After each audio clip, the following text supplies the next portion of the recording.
Il n'est pas coutume, mais chaque année, tous les constructeurs sortent leurs fleurons. On a déjà vu il y a quelques semaines sur ma chaîne des rumeurs qui tournent autour du Samsung Galaxy S23, des derniers Xiaomi qui sont présentés sous peu, et maintenant parlons du prochain Oppo, le Find X6 Pro. Bonjour à tous et bienvenue dans cette nouvelle vidéo, c'est Hugo sur la chaîne Gigatop, allez c'est parti!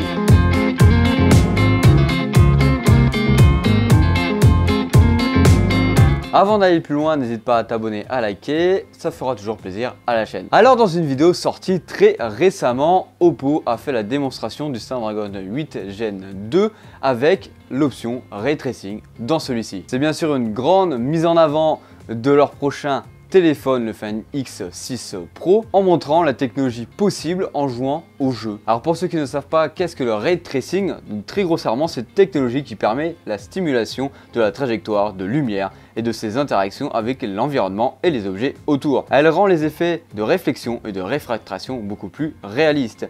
Cette technique est généralement utilisée dans les films d'animation ainsi que dans les jeux vidéo. Elle améliore considérablement l'expérience visuelle et la rend plus immersive. Alors si tu joues sur PC, elle a été très mise en avant par exemple par Nvidia en 2018 en sortant leur carte graphique RTX, mais cette méthode de fonctionnement existe quand même depuis quelques dizaines d'années. La vidéo que vous voyez en fond depuis tout à l'heure est tirée d'un jeu baptisé Camp Gare où on voit une scène d'un jeu mobile avec plus de 2000 modèles physiques et 8000 triangles et près de 100 textures faits par Oppo. Donc on peut voir déjà les performances que ce téléphone pourra avoir dans ses utilisations au quotidien. Alors maintenant passons directement sur la fiche technique. Bien sûr le Snapdragon 8 Gen 2, ce ne sera pas le seul à avoir ce processeur à sa sortie, mais c'est le nouveau processeur ultra puissant qui arrive pour cette année. On aura deux possibilités, soit 8 et 12 Go de RAM dans le téléphone. En plus de ça, vous pourrez avoir 128, 256 ou 512 Go de stockage de disponible selon la version de téléphone que vous allez sélectionner. Sur celui-ci, on a une dalle de 6,7 pouces produite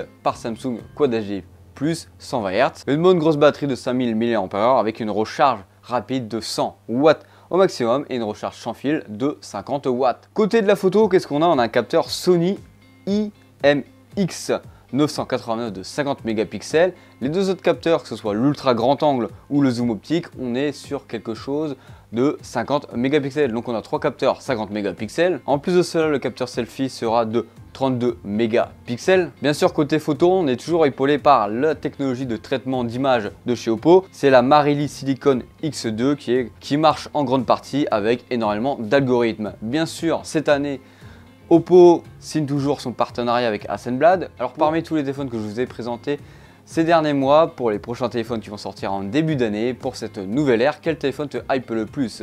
Le dernier de chez Oppo, le dernier de chez Samsung, le dernier de chez Xiaomi? N'hésite pas à me le mettre en commentaire. Et si tu as des petites questions ou des petites remarques à faire sur ce téléphone là, ou des petits conseils que tu aimerais bien avoir sur le téléphone chez Oppo, mets-les-moi aussi en commentaire, je serai heureux de les connaître. Allez, c'était Hugo sur la chaîne Gigatop, n'hésite pas à t'abonner, à liker.